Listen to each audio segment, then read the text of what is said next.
नमस्कार, मैं आरडी भारती और आप देख रहे हैं बिहारी सुल्तान। आज की ताज़ा अपडेट्स लेकर हम आपके सामने हाजिर हैं। अगर आप हमारे चैनल पर नए हैं तो चैनल को सब्सक्राइब कीजिए, वीडियो अच्छा लगे तो इसे लाइक कीजिए, शेयर कीजिए। और 25 मई से घरेलू उड़ान की शुरुआत की जा रही है और ऐसी खबर ऑफिशियल ट्विटर अकाउंट से हमारे उड्डयन मंत्री हरदीप पुरी जी ने दिया है। उन्होंने साफ साफ कहा है कि 25 मई से घरेलू उड़ान जैसे दिल्ली से बॉम्बे, दिल्ली से पटना, इसकी उड़ान की इजाज़त दी गई है। रही बात ये कि 1 जून से जो रेलवे 200 नॉन एसी ट्रेन और स्लीपर जिसे आप कहते हैं वो चलाने की शुरुआत कर रही है, उसका भी बुकिंग 1-2 रोज में शुरू कर दी जाएगी। सबसे बड़ी बात यह है, एक बहुत बड़ा मामला सामने आया है। जैसे ही बुकिंग खुलती है मात्र 45 सेकेंड में सारी सीटें बुक हो जाती है। क्या यह संभव है? रेल मंत्रालय में हड़कंप मच गया कि एक फॉर्म भरने में ही 45 सेकेंड से ज़्यादा समय लगता है, तो 45 सेकेंड के अंदर सभी सीटें बुक कैसे हो जाती है? इसकी जांच होनी चाहिए। आप हमारे साथ ताज़ा अपडेट्स लेने के लिए ट्विटर अकाउंट को भी फॉलो कर सकते हैं, वहाँ मिल सकते हैं। रही बात ये कि आज का मुख्य बिंदु है बिहार विधानसभा चुनाव। जैसा कि बिहार के उप मुख्यमंत्री सुशील कुमार मोदी जी ने अपने ऑफिशियल ट्विटर अकाउंट से बताया है, पत्रकारों को बातचीत में बताया है, जवाब दिया है कि आगामी बिहार विधानसभा चुनाव डिजिटल चुनाव होगा, सोशल मीडिया पे चुनाव कराए जाएंगे। यानी कोरोना के नाम पे कितना बहाना। कभी मजदूरों को सड़क पर छोड़ देते हैं, कभी चाहते हैं कि क्यों नहीं सोशल मीडिया को हैक करके हमारी सरकार बनी की बनी रह जाए। ऐसे ईवीएम के मामले में आम जनता संतुष्ट नहीं है। आम जनता की आवाज़ है बैलेट पेपर से चुनाव कराया जाए। ईवीएम से कोई खुश नहीं है। कई बार आपने हंगामे सुने होंगे, चुनाव आयोग के पास शिकायत लेकर लोग गए, लोगों ने आरोप लगाया कि ईवीएम हैक की जाती है। फिर सोशल मीडिया पर साफ सुथरी चुनाव कैसे होगी? जैसा कि आप जानते हैं, अगर आपके पास फ़ोन नंबर है तो आप व्हाट्सएप बना लेते हैं। आपके पास फेसबुक अकाउंट बनाने के लिए, ट्विटर अकाउंट बनाने के लिए, कोई भी सोशल मीडिया पे अगर आप एक्टिविटी कर रहे हैं, आपकी परमानेंट एड्रेस, इलेक्शन कार्ड, आधार कार्ड की ज़रूरत नहीं होती है। ऐसा कोई टफ वेरिफिकेशन नहीं है। और लाखों में फेक आईडी होते हैं जिसका सिर पैर का पता नहीं होता। ऐसे में चुनाव आयोग पर कैसे विश्वास किया जाए? और ऐसे ये बिहार है। बिहार में जो सबसे बड़ा तबका है बहुजन समाज, डिप्रेस क्लास, जिसमें SC, ST, OBC माइनॉरिटीज़, इसमें बहुत ज़्यादा शिक्षा से ये दूर हैं। ओबीसी में शिक्षा का स्तर ठीक है, परंतु जब आप गांव से बाहर बहुजन समाज के मोहल्ले में जाते हैं, जंगलों के तरफ, खेतों के तरफ बढ़ते हैं, लोगों के पास मोबाइल ढंग से चलाना नहीं आता। अगर वो खरीद लिए हैं तो उनके लिए इंटरटेनमेंट का साधन है, वो गाना सुनते हैं, वह न्यूज़ अथवा कोई बैंक अकाउंट से कनेक्ट नहीं किए हुए हैं। कभी आप उन गांव में जाकर देखिए जहां अनाज यानी रोटी के अभाव में लोग चूहा मारकर खाते हैं, जहां मिट्टी का चूल्हा है, लकड़ी का जलावन है, एल्युमिनियम के बर्तन में खाना बनाते हैं, ज़मीन पर सोते हैं। क्या वो डिजिटल चुनाव में भाग ले पाएंगे? और उस डिजिटल चुनाव को ऑपरेट कौन करेगा? गांव का प्रधान या जो तथाकथित डेमोक्रेसी के विधाता हैं वो इसको ऑपरेट करेंगे?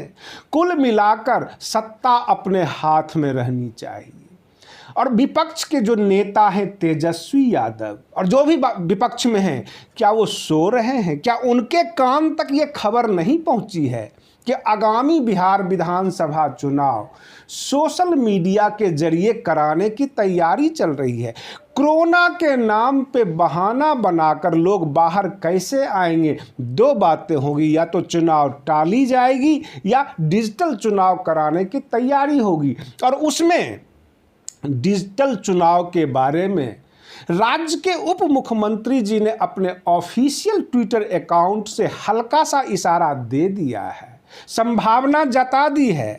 तो कहने का तात्पर्य यह है कि देश का जो डिप्रेस क्लास है, संविधान में जिनको जगह मिली, वह इस लोकतंत्र में अथवा चुनाव में उसकी मुख्य भागीदारी नहीं होगी। पहला प्रश्न है।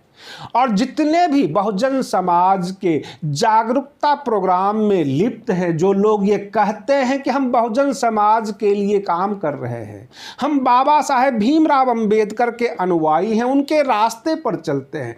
बाबा साहेब ने कहा था कि शिक्षित करो समाज को। वो कितना शिक्षित कर पाए हैं, कितना लोगों को सोशल मीडिया से जोड़ पाए हैं, कितना लोगों को गाइड कर पाए हैं।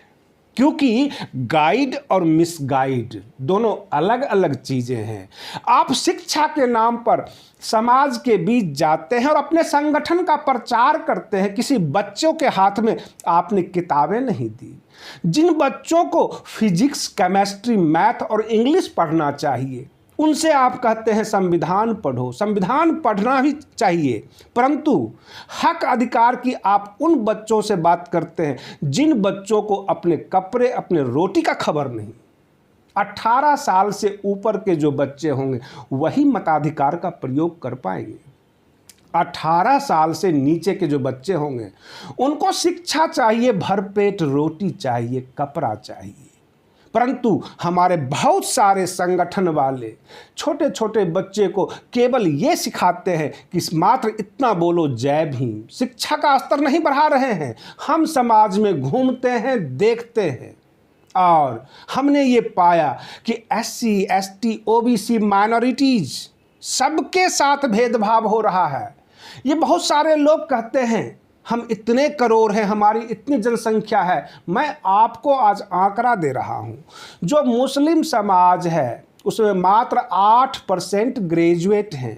Union public service commission UPSC के एग्जाम में 11 लाख परीक्षार्थी बैठते हैं, जिसमें मात्र 10,000 मुस्लिम छात्र होते हैं और उसमें से 38 सेलेक्ट हो जाते हैं। जब आप स्कूल नहीं जाने देंगे, पढ़ने ही नहीं देंगे, उसको मौका ही नहीं देंगे, तो फिर वह आरक्षण कैसे प्राप्त करेगा? आपके मुद्दे बड़े अच्छे होते हैं, परंतु जड़ से आप नहीं पकड़ रहे हैं। हमारे देश में जो डिप्रेस क्लास है, जो बिल्कुल डाउन ट्रोडन है, उसको मूलभूत आवश्यकताओं की ज़रूरत है। और ऐसे वक्त में सोशल मीडिया से चुनाव कहीं न कहीं से इन तमाम समाज को इग्नोर करने जैसी है। यहाँ तक कुल मिलाकर यह कहा जा रहा है कि तुम चुनाव में भाग मत लो। जब ये शहरों से निकलते हैं, सड़कों पर इन्हें छोड़ दिया जाता है। जब ये ट्रेन के नीचे आते हैं तो देश की सर्वोच्च अदालत ये कहती है, इनको किसने कहा था ट्रेन के पटरी पर आने के लिए? इस तरह के इनको जो है संदेश मिल जाते हैं, जवाब मिल जाते हैं। क्या यही देश है लोकतंत्र?